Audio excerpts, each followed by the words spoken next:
In January of 2003, the then President George Bush stunned the international community by announcing a commitment of $15 billion over 5 years to fight AIDS. He created a vehicle for disbursement of the funds called PEPFAR, the President's Emergency Plan for AIDS Relief. And to be fair, in all of the intervening years, PEPFAR has made a singular contribution in the battle against the pandemic. Well, someone must have whispered into the ear of Donald Trump to suggest to him that if it had worked for George Bush, it might work for Trump. So he made an announcement in this year's State of the Union address saying that he would end AIDS in the United States by 2030 and beyond. The "and beyond" was added as a kind of afterthought. Now, the hypocrisy in these words is staggering almost beyond belief. The truth is that Donald Trump has attempted to limit funding for PEPFAR throughout his tenure thus far, attempting to cut the budget for HIV and AIDS, for PEPFAR, and for the other financial vehicle, the Global Fund to Fight AIDS, Tuberculosis, and Malaria, to cut it by at least $1 billion a year. He's also removed the drug coverage for antiretroviral drugs from the Affordable Care Act, from Medicaid, from Medicare, for many of those drugs which are so desperately needed.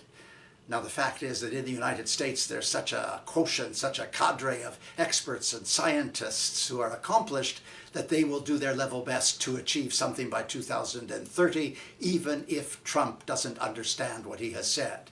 But the suggestion that he can go beyond the United States is what is staggering in its duplicity.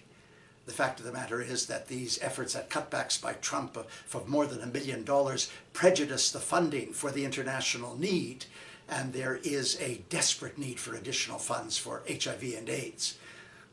It's also true that there are more than 15 million people who still require treatment and do not yet have it. There are areas of the world like Eastern Europe and Russia where the rates of HIV are rising astronomically, particularly in the LGBT and injecting drug use and sex work communities. There are 1,000 new infections a week amongst adolescents, the vast majority of them girls.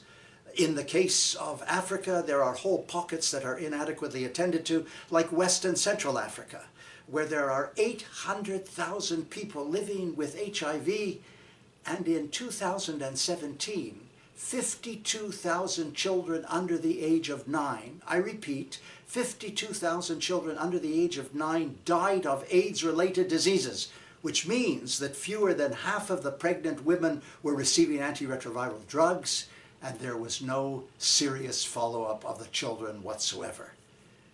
We're in terrible trouble around AIDS internationally as governments forestall their commitments.